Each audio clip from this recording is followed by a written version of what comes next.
Hello,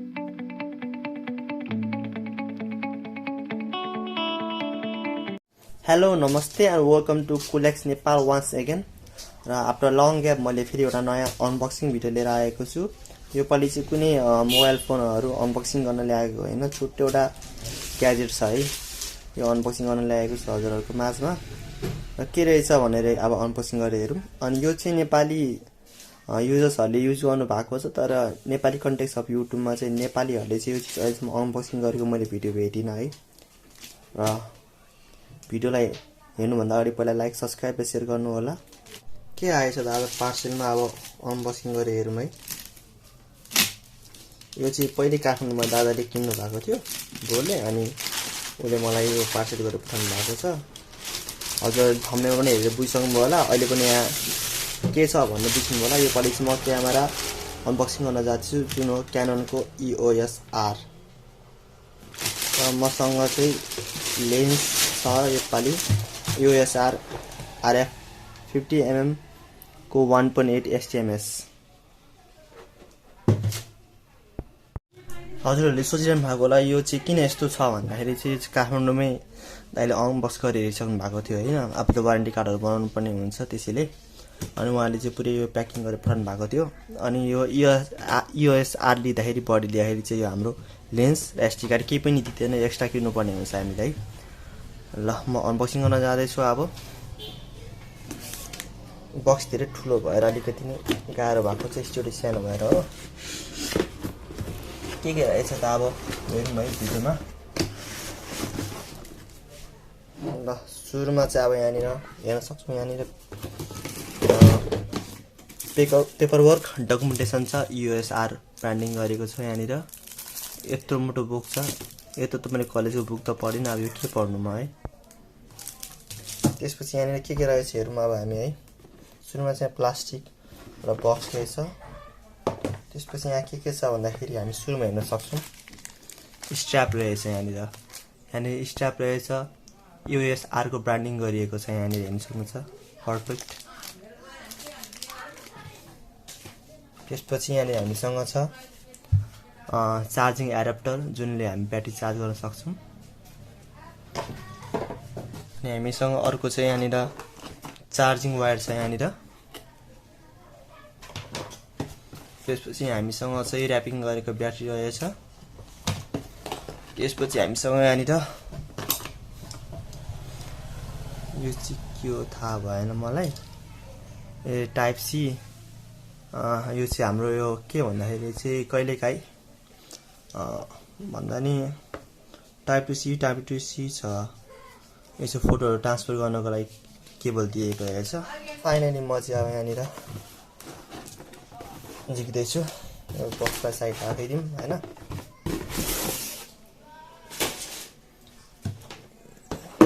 यसलाई पनि side राखिदिउँ। यो प्याकलाई म अन गर्दैछु, निकाल्दैछु है। त्यसै गरी अब हामी हेर्न सक्छौँ सुरुमा यहाँनिर हामीसँग क्यामेरा अनबक्स भइसकेको छ। र यसको ग्रिप पनि होल्ड गर्दा धेरै राम्रो सुइटेबल छ ह्यान्ड होइन, ह्यान्डलाई ग्रिप गर्दाखेरि। अनि राम्रो फिनिस टच दिएको छ यो क्यामेरा। त्यसै गरी अब यो क्यामेराको कुरा गर्दाखेरि सुरुमा फ्रन्टमा हेरौँ है अब हामीले। अनि यसको यो माथिको जुन हामी हेर्न सक्छौँ यो चाहिँ सटर बटम हो, यसको थ्रु चाहिँ हामी फोटो क्लिक गर्न सक्छौँ है। अनि यो क्यामेराको मेगापिक्सलको कुरा गर्दाखेरि चाहिँ 30 मेगापिक्सलको क्यामेरा हो यो, र यसले 4K को सम्म भिडियो क्वालिटी रेकर्ड गर्न सक्छ। यो सानो चाहिँ यो अटो फोकस एसिस्टेन्ट हो, जसको थ्रु चाहिँ हामी हाम्रो फोटोहरू अटो फोकस हुने गर्दछ है। अनि यहाँ हेर्न सक्छौँ यो सानो दुईवटा डट, यता सानो दुईवटा डट, यो चाहिँ माइक्रोफोन हो, जसको थ्रु चाहिँ हाम्रो माइक्रोफोनको थ्रु चाहिँ हाम्रो आवाजहरू यसमा जान्छ है। अनि यहाँ चाहिँ हाम्रो सानो एउटा बटन छ, यसको थ्रु चाहिँ हाम्रो के हुन्छ भन्दाखेरि लेन्स रिलिज गर्नलाई यसले हेल्प गर्छ। यो क्लिक गरेपछि हामीले लेन्स निकाल्न सक्छौँ। त्यसै गरी EOS क्यामेरा क्यानन र EOS R को यहाँनिर ब्रान्डिङ दिएको छ, राम्रो फिनिस टच दिएको छ है। ल हाम्रो फोनको कुरा गर्दा यहाँ मेनु बटन छ है। यो हाम्रो एडजस्टमेन्ट नब छ, यसको चाहिँ मलाई के हो नलेज थाहा छैन, यो कुरा चाहिँ म हजुरहरूलाई फर्दर भिडियोमा भन्नेछु। अनि यो हाम्रो डिस्प्ले भइहाल्यो। त्यसै गरी हाम्रो भ्यू फाइन्डर छ भने यहाँ भ्यू फाइन्डर सेन्सर छ। यो भ्यू फाइन्डर सेन्सरको काम चाहिँ के हो हजुरहरूलाई म अहिले देखाउने वाला छु। अनि हाम्रो यहाँ मल्टी फङ्सनल बाड्छ। यसको थ्रु चाहिँ यसको काम चाहिँ के हो भन्दाखेरि हामीले कुनै पनि आइएसओ भयो, एफएक्सआर भयो, वाइट ब्यालेन्स भयो हैन, सटर काउन्ट कुनै पनि एउटा चिजलाई पार्टिकुलर चिजलाई हामीले यहाँनिर सेट गर्न सक्छौँ। त्यसको थ्रु चाहिँ हामीले के गर्न सक्छौँ भन्दाखेरि कुनै बेला हामी भिडियो बनाउँदाखेरि, फोटो खिच्दा, क्लिक गर्दाखेरि चाहिँ हामीले पार्टिकुलर डिस्प्लेमा गएर त्यो चिजलाई गएर एडजस्टमेन्ट गरेर मिलाइराख्नु परेन क्या। यसकै थ्रु हामीले कन्ट्रोल गर्न सक्छौँ क्या। यसको मेन खासियत चाहिँ यो हो। यो चाहिँ अरू क्यामेराहरूमा लगभग मैले देखेको छुइनँ, तर यो क्यामेरामा चाहिँ यो एउटा नयाँ फङ्सन फिचर्स दिएको छ। यो चाहिँ मलाई बवाल लाग्यो है। त्यसै गरी हामीले सोच्ने अटो फोकस अन बटन छ हैन, यसको थ्रु चाहिँ हामीले अटो फोकसलाई अन गर्न सक्छौँ है। त्यसै गरी यहाँनिर छ हाम्रो इन्फर्मेसन बटन छ। त्यसै गरी यहाँनिर प्लेब्याक बटन छ भने यहाँनिर इरेज बटन छ। यो क्यु सेट बटन र यहाँ हामीले राइट लेफ्ट र अप डाउन अप्सनमा लानलाई यहाँ ट्रिगर दिएको छ है। त्यसै गरी हामी यहाँ साइडमा हेर्न सक्छौँ यहाँ दुईटा बटन। हाम्रो चाहिँ यहाँ एसएस ल्याम्प छ, सुरुमा एसएस ल्याम्प भन्ने यहाँ सानो यहाँनिर प्लिक रेड बत्ती बल्छ भने हैन। हाम्रो अटो फोकस सिलेक्सन छ भने यहाँनिर चाहिँ हाम्रो एक्सपोजर लक बटन हो क्या यो बटन चाहिँ। र क्यामेराको हामी फ्रन्टको टप फ्लोरको कुरा गर्दाखेरि चाहिँ हामी सक्छौँ अन अफ बटन दिएको छ है। अब पहिलाको क्यामेराहरू जुन हाम्रो क्यानन क्यामेरामा हामीले देखिरहेको छौँ यहाँ अन अफ पछि अझै यो साइडमा लाँदाखेरि रेकर्ड बटन दिइन्थ्यो भने यसमा दिएको छैन। यसमा यहाँ नै दिनको साटो रेकर्ड बटन यहाँ दिएको रहेछ क्या, छुट्टै बटन दिएको छ। अनि हाम्रो 5 यहाँनिर सानो होल देख्न सक्छौँ। यो चाहिँ हाम्रो स्पिकर भयो।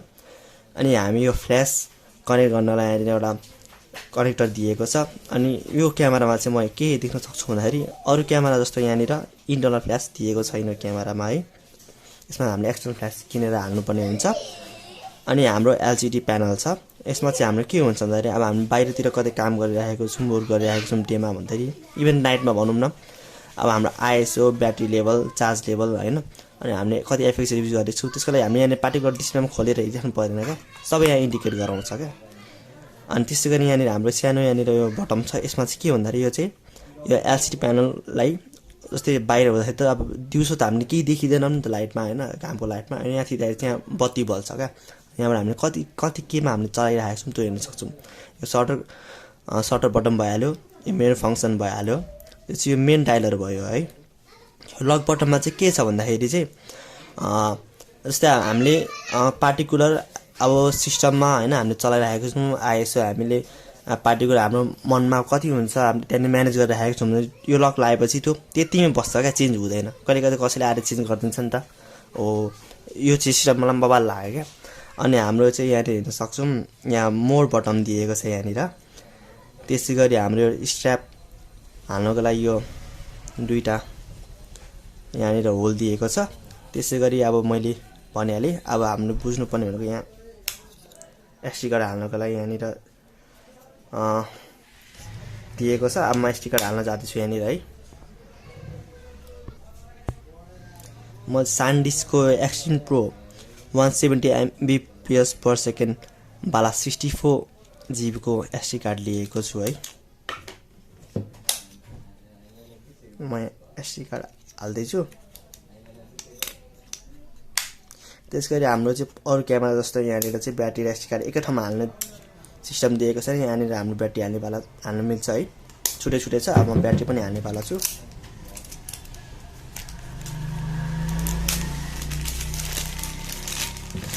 हाम्रो एप्रोक्सिमेट हाम्रो लगभग यो ब्याट्रीले चाहिँ फुल चार्जमा 370 जति चाहिँ हामीले फोटो क्लिक गर्न सक्छौँ यो क्यामेराको थ्रु है हामीले।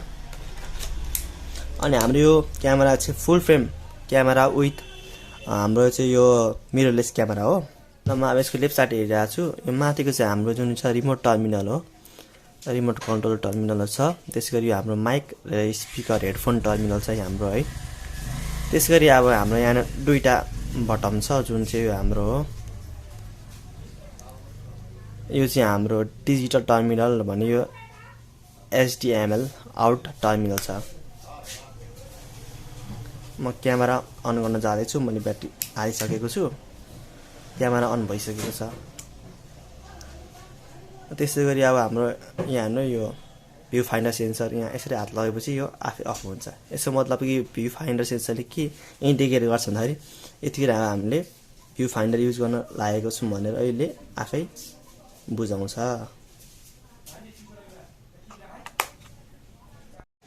यहाँ हेर्न सक्छौँ। अब म चाहिँ लेन्सतिर जाँदैछु। यहाँ हेर्न सक्छौँ हाम्रो यो पुरै प्रोटेक्सनसँग डबल प्रोटेक्सनसँग दिएको छ। यहाँ हामीले चाहिँ डस्ट पार्टिकल नजाओस् भनेर यहाँनिर छुट्टै एउटा डबल प्रोटेक्सन दिएको छ है। त्यसै गरी अब हेर्न सक्छौँ हामी अन गरेपछि यो आफै हेर्नु त्यो अहिलेको त्यो प्रोटेक्सन अन खुल्यो क्या। फेरि अफ गर्दाखेरि अब अफ हुन्छ, हेर्नु क्लोज भयो। यसरी हाम्रो डस्ट पार्टिकल पस्दैन। त्यसै गरी म अब लेन्स हाल्न जाँदैछु। मसँग चाहिँ आरएफको लेन्स छ जुन 50 mm को 1.8 STMS लेन्स। यो पनि खतरा डिजाइनले बनेको रहेछ, हेर्न सक्नुहुन्छ तपाईँ।